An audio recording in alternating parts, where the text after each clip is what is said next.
How well do you know your Spider-Man history? Do you know that the black costume actually appeared 6 times in a publication before it appeared in Amazing Spider-Man 252? If not, you may want to stay tuned to this video.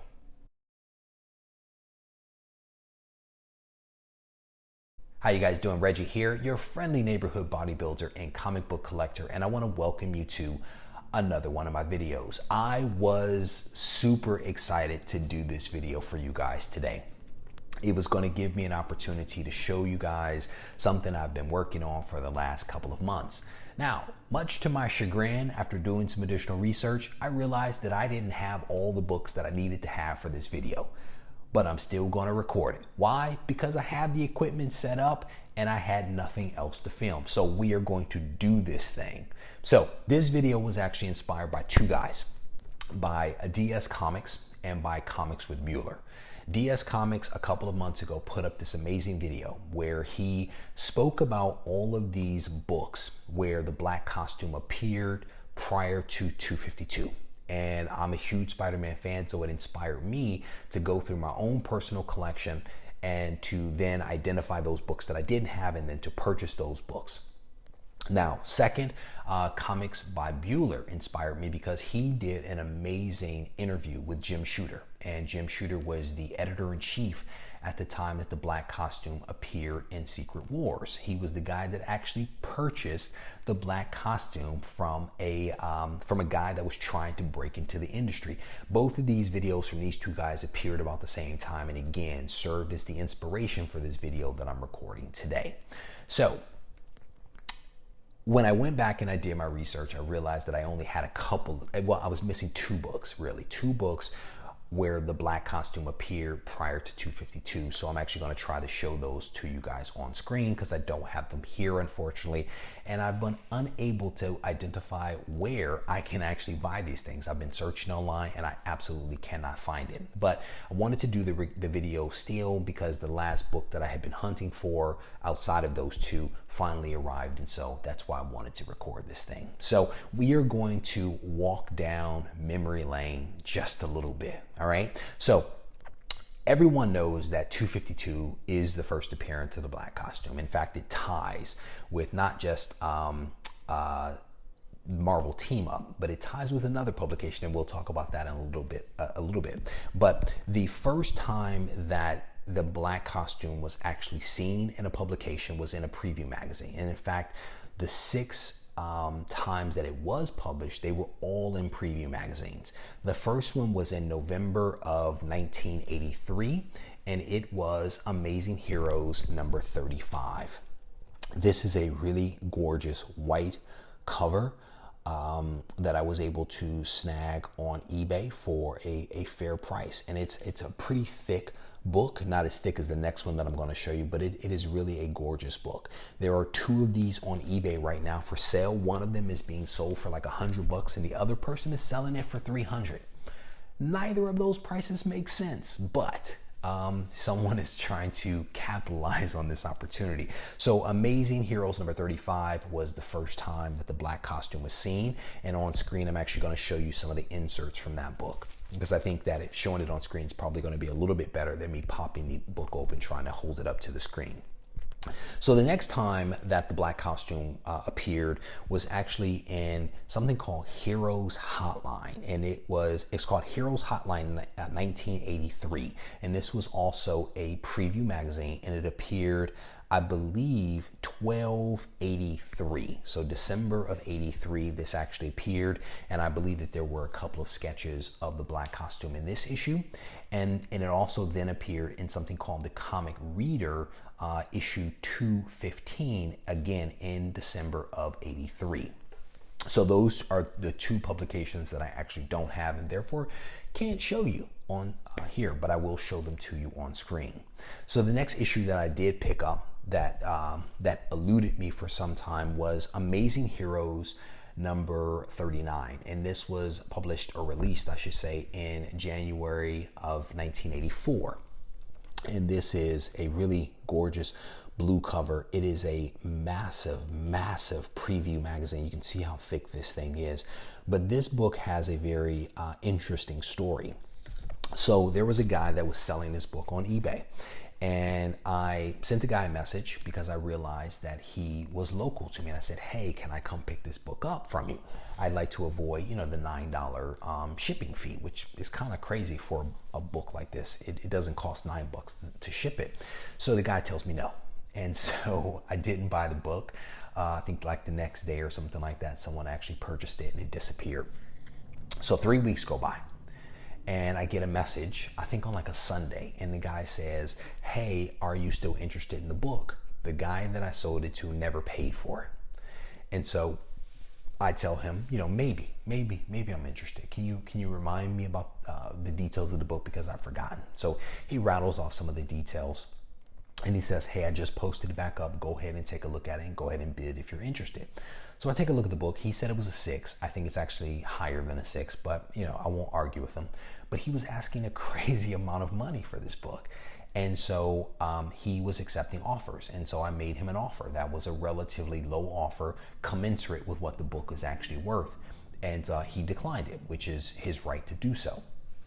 And, there was no more interaction after that. And so the book the next day disappears again. And then it reappears, and he puts it up for auction. And I think I bid $25 or something like that, which was well under what he was asking for the book. He puts it back up and he offers it for 15. So I bid, and I think he did a three-day auction or something like that. No one else bid. So I ended up getting the book for $15. Plus a lower amount for shipping, because he had adjusted that. So I got the book. The guy could have sold me the book, days before for much more, not much more, but a little bit more than what he was ultimately had to sell it for. So I have a feeling that this guy was not happy with me, but that's what happens. So that book eluded me for probably well over a month. That was the hardest book for me to find. I just could not find copies of it at all. I had searches set up on eBay and was never really able to find it until this one kind of came along. And I still don't think that there are any out there on eBay, but I could be wrong in that. So the next time that the black costume appeared was in Marvel Age number 12. Now this, and that was in February of '84. This cover may look a little familiar because it is actually a swipe of Secret Wars number 1. And so, in fact, there's a little call out here that says secrets of the Secret War. And so this is a nice little cover swipe. And I think that there's a couple of solid drawings, and also I think a little bit of a story or a preview, if you will, on Secret Wars.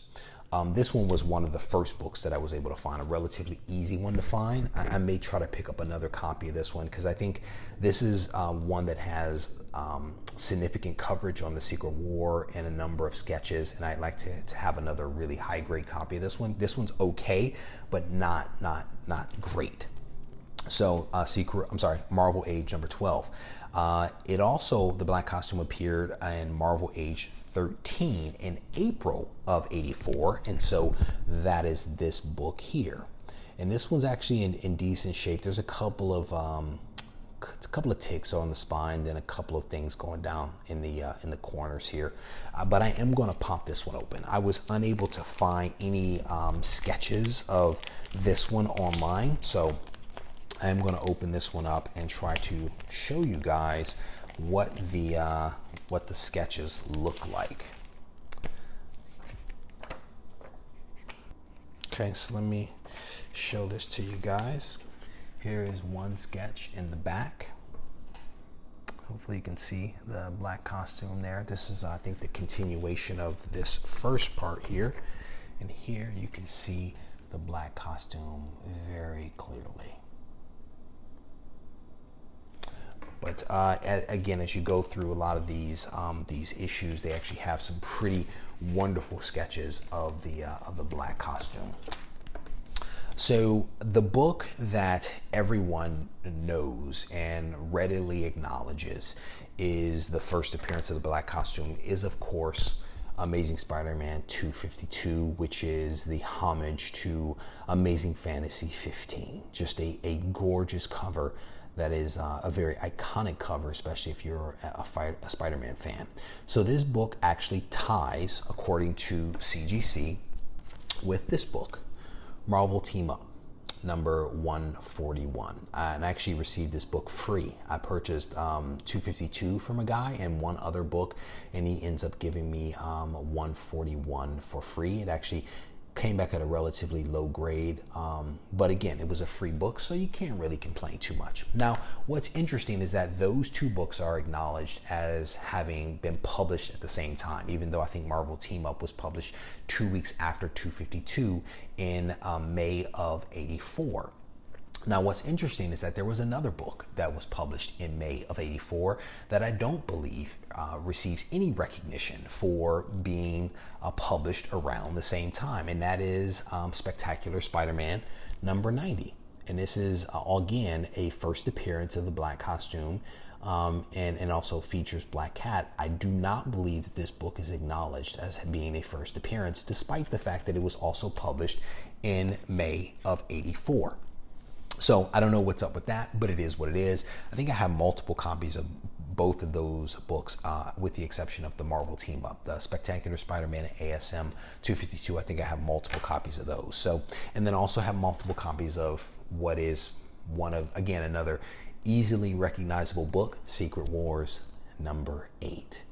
Just a gorgeous cover, and as you guys know, this is the origin of the black costume.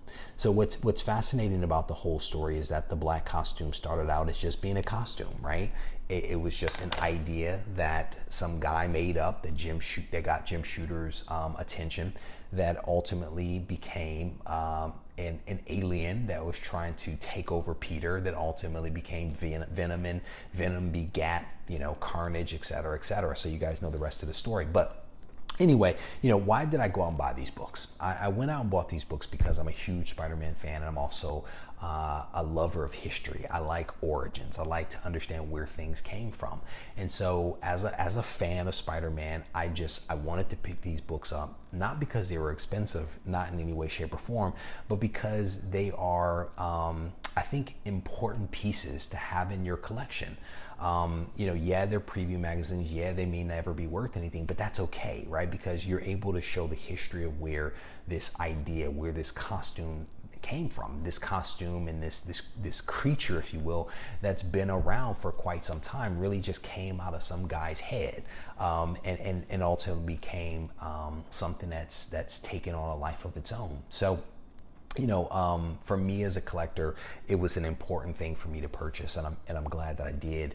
I hope to be able to track down those other two books that I've now identified as ones that predate 252. So I'm hoping that I'm able to find those books. So again, this is one of the things that I kind of wanted to offer up to you guys. Maybe there are some Spider-Man fans out there that are watching this that want to go out and grab these books. I encourage you to do so. I would stay away from that $330 book that's on eBay, however. But anyway, I hope you guys enjoyed this video. If you have not subscribed to my channel, I encourage you to do so, because I have some pretty, I think, decent video content out there. But I hope you guys enjoyed this, and thank you for taking the time to watch. All right, so I hope you guys have an opportunity to go watch the video that Comics by Bueller put up, where he interviewed Jim Shooter. But in the event that you don't have a chance to do that, I wanted to provide you with a little bit of background as to where the black costume comes from. So there was a guy who was looking to break into Marvel as a writer, and he ends up submitting to Jim Shooter a story, a plot, and it involved Spider-Man in a black costume. So I think that the idea of whatever was in that story, along with the black costume, was something that resonated with Jim Shooter, and he ultimately hired this guy to try him out as a writer and to build out this story. Long story short is that relationship didn't necessarily work out, and I think Jim Shooter says the guy wasn't necessarily ready for prime time. It's not a criticism, it's just it is what it is. But Jim Shooter essentially, with the agreement that he wrote, purchased the rights to the story and purchased the rights to the idea of Spider-Man in a black costume. And the idea basically just sat in a drawer. I think he purchased the idea in, I think, 82 or something like that, set in a drawer. And when they started to brainstorm this idea of the Secret War, he dusted off the idea and he brought it forward. to two guys, a writer and an artist, who essentially took the idea of a black costume and transformed it into an alien that, you know, replicated a costume that ultimately tried to take over Peter Parker.